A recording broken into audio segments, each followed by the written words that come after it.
Hi കൂട്ടുകാർ, അസ്സലാമു അലൈക്കും വറഹ്മത്തുള്ളാഹി തആല വബറകാതുഹു. 3ാം ക്ലാസ്സിൻ്റെ സുന്നി വിദ്യാഭ്യാസ ബോർഡിൻ്റെ കീഴിലുള്ള ഇംഗ്ലീഷ് മീഡിയം സ്കൂൾ മദ്രസയിലെ അഹ്കാമു തജ്വീദിലെ അദ്ദർസു റാബി അഷ്റ 14ാമത്തെ പാഠവുമായിട്ടാണ് ഇന്ന് വന്നിരിക്കുന്നത്. അൽ ഇഖ്ഫാ 3 ഭാഗങ്ങളായിട്ടാണ് നിങ്ങൾക്ക് തന്നത്. അതിൽ 1ാമത്തെ ഭാഗമാണ്. അപ്പോൾ നമുക്ക് പാഠം മനസ്സിലാക്കാം. എന്താണ് ഇഖ്ഫാ? അപ്പോൾ ഇവിടെ താഴെ വന്നാൽ നമുക്ക് വായിക്കാം. ആദ്യം സാക്കിനായ നൂനിൻ്റെയും തൻവീനിൻ്റെയും നിയമങ്ങളിൽ ഇൽഹാർ, ഇദ്ഗാമും ബ്യുന്ന, ഇദ്ഗാമും ബിലാ ഉന്ന, ഇഖ്ലാബ് എന്നിവയുടെ അക്ഷരങ്ങൾ നാം പഠിച്ചു. ഇവയല്ലാത്ത 15 ഹർഫുകളിൽ ഒന്ന് സാക്കിനായ നൂനിൻ്റെയും തൻവീനിൻ്റെയും ശേഷം വന്നാൽ നൂനിനെയും തൻവീനെയും ഇഖ്ഫാ, അതായത് മറച്ചു മണിക്കൽ. ഇഖ്ഫാ എന്ന് പറഞ്ഞാൽ മറച്ചു മണിക്കലാണ്. ഇൽഹാർ വെളിവാക്കൽ, ഇദ്ഗാം ബിഉന്ന ഉന്നത്തോട് കൂടി ഇദ്ഗാം ചെയ്യൽ, ഇദ്ഗാം ബിലാ ഉന്ന ഉന്നത്ത് കൂടാതെ ഇദ്ഗാം ചെയ്യൽ, ഇഖ്ലാബ് നൂനിനെയും തൻവീനെയും മീമാക്കി ഉന്നത്ത് ചെയ്യൽ. ഇവിടെ ഇഖ്ഫായിൻ്റെ മറച്ചു മണിക്കൽ. അപ്പോൾ അവിടെ സാക്കിനായ നൂനിൻ്റെയും തൻവീൻ്റെയും ശേഷം ഇഖ്ഫായിൻ്റെ ഹർഫുകൾ 15 ഹർഫുകളിൽ ഒന്ന് വന്നാൽ ആ നൂനിനെയും തൻവീനെയും മറച്ചു മണിക്കൽ ഇഖ്ഫാ ചെയ്യണം. മുകളിൽ കൊടുത്ത ഉദാഹരണങ്ങളിൽ സാക്കിനായ നൂനിൻ്റെയോ തൻവീനിൻ്റെയോ ശേഷം താ, സാ, ജീം എന്നീ അക്ഷരങ്ങൾ വന്നതുകൊണ്ടാണ് അവയെ ഇഖ്ഫാ ചെയ്തത്. 15 ഹർഫുകളിൽ താ, സാ, ജീം എന്നീ ഹർഫുകളെ കുറിച്ചിട്ടാണ് നമ്മൾ ഈ പാഠത്ത് പഠിക്കുന്നത്. നമ്മൾ പഠിച്ച് ഇദ്ഗാമിൻ്റെ അക്ഷരങ്ങളും ഇൽഹാറിൻ്റെ അക്ഷരങ്ങളും ഇഖ്ലാബിൻ്റെ അക്ഷരമൊക്കെ പഠിച്ചിട്ടുണ്ട്. അതിലൊന്നും പെടാത്ത ബാക്കി അക്ഷരങ്ങളുണ്ട്.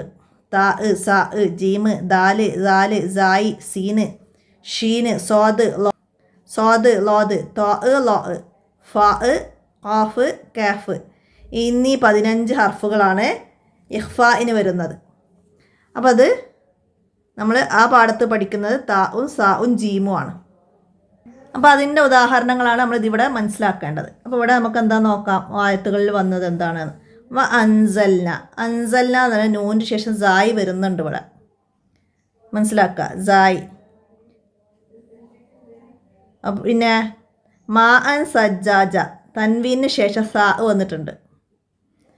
അപ്പോൾ നമുക്കിവിടെ താവും സാവും ജീമുമാണ് പറയുന്നത്. ബാക്കി വന്നതും മനസ്സിലാക്കിയിട്ട് പോവാം. പിന്നെ മിൻ സമരി അവിടെ നൂനിന് ശേഷം സാ വരുന്നുണ്ട്. പിന്നെന്താണ് വരുന്നത്? എവിടെ വരുന്നത്? ഇവിടെ മഞ്ചാ നൂനിന് ശേഷം ജീമ് വന്നിട്ടുണ്ട്. പിന്നെന്താണ് വരുന്നത്? മഞ്ചാ അവിടെ നൂനിന് ശേഷം ജീമ് വന്നിട്ടുണ്ട്. പിന്നെ എവിടെയാണ് വരുന്നത്?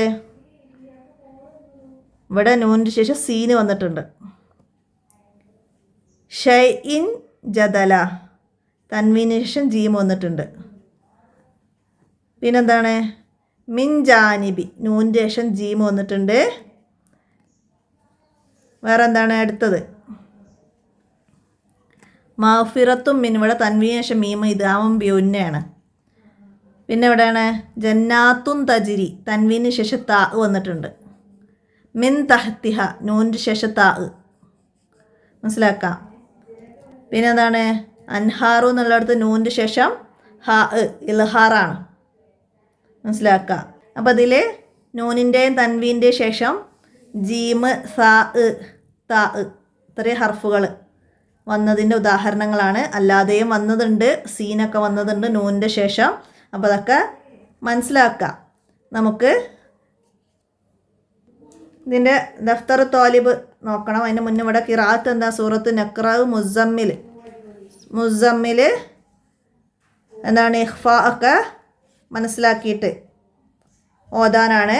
നമുക്കിതിൻ്റെ വർക്ക് ബുക്ക് നോക്കാം. ഫസ്റ്റ് ഇവിടെ നുൻഷിദാണ്. ഇഖ്ഫാ എന്തെന്നറിയണം, ഇവിടെ മറച്ചു മണിക്കണം, നൂനും തൻവീനിൻ പിറകെ 15 അക്ഷരമിതിനോർക്കണം. ബൈത്ത് പഠിച്ചാൽ ഇഖ്ഫായിനെ കുറിച്ച് നമുക്ക് പെട്ടെന്ന് പറയാം. 15 അക്ഷരങ്ങളാണ് മറച്ചു മണിക്കണം എന്നൊക്കെ. എന്താണ് നമുക്ക് താഴെ തന്ന ആയത്തുകളിൽ ഇഖ്ഫാ മനസ്സിലാക്കാം. എന്താണ്?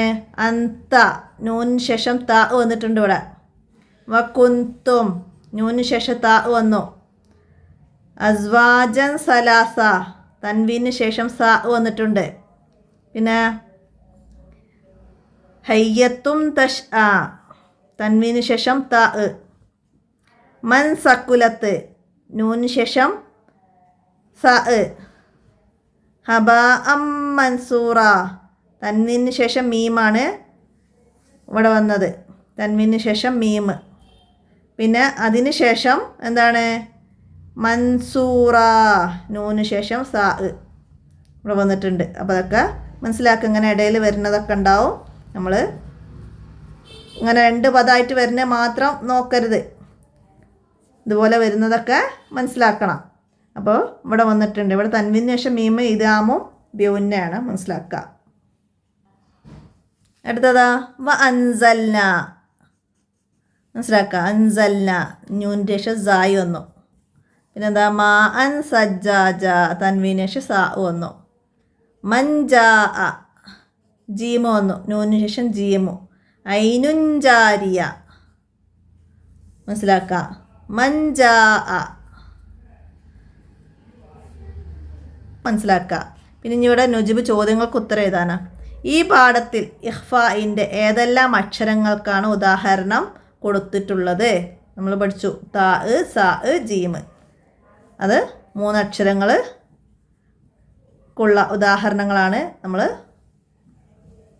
പാഠത്ത് കണ്ടത്. അപ്പോൾ അതിൻ്റെ ഓരോ അക്ഷരത്തിൻ്റെയും ഓരോ ഉദാഹരണങ്ങൾ വീതവും നമുക്കിവിടേക്ക് എടുത്തെഴുതാം. നൂനിന് ശേഷം സാ വന്നതിന് ഉദാഹരണം അതെഴുതാം. അപ്പോൾ സാ വന്നത്. പിന്നെ മഞ്ചാ, നൂനിന് ശേഷം ജീമ് വന്നതിന് ഉദാഹരണം എഴുതാം. പിന്നെ ജന്നാത്തുൻ തജ്രി, തൻവീന് ശേഷം താ വന്നത്. മിൻ തഹ്തിഹ, നൂനിന് ശേഷം താ വന്നത്. അപ്പോൾ 3 അക്ഷരത്തിൻ്റെ ഓരോ ഉദാഹരണങ്ങളും കൂടി നമുക്ക് അതിൻ്റെ കൂടെ എഴുതാം. അടുത്തത് ഇഖ്ഫ എന്നാൽ എന്ത്? ഇഖ്ഫ എന്നാൽ എന്താണ്?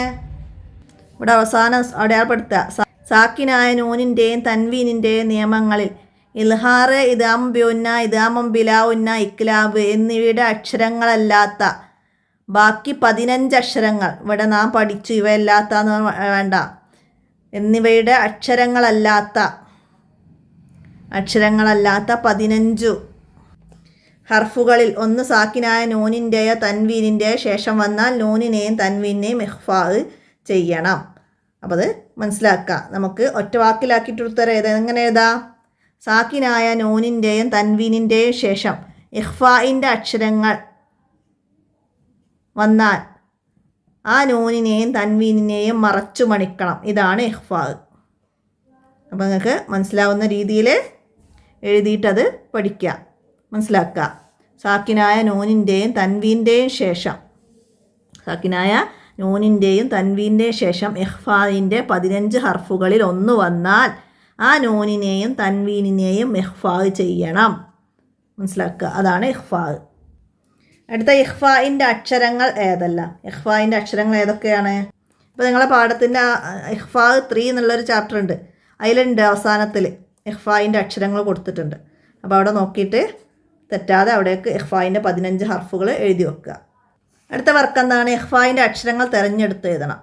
മിൻ ദിക്റാഹ, അപ്പോൾ ഇവിടെ നൂനിന് ശേഷം ദാല് വന്നു എന്ന് നമുക്കിവിടെ അങ്ങനെ എഴുതി കൊടുക്കാം. നൂനിന് ശേഷം ദാല് വന്നു.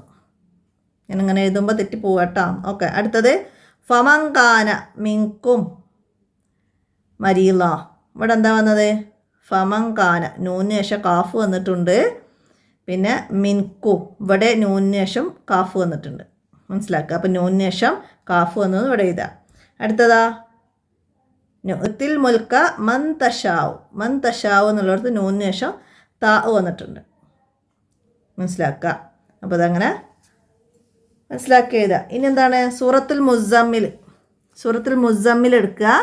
എന്നിട്ട് അതിൽ സാക്കിനായ നൂനിന് ശേഷം നമ്മൾ പഠിച്ച ഇഖ്ഫാഇൻ്റെ അക്ഷരങ്ങളിൽ ഏതെങ്കിലും ഒന്ന് നൂനിൻ്റെ ശേഷം വന്നതിൻ്റെ ഉദാഹരണം ഇവിടെ എഴുതുക.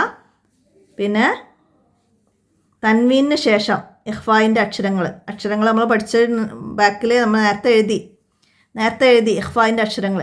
അപ്പോൾ നൂനിൻ്റെ ശേഷം വന്ന് അതിലേതെങ്കിലും അക്ഷരങ്ങൾ ഉണ്ടെങ്കിൽ അതിന് ഉദാഹരണം ഇവിടെ എഴുതുക.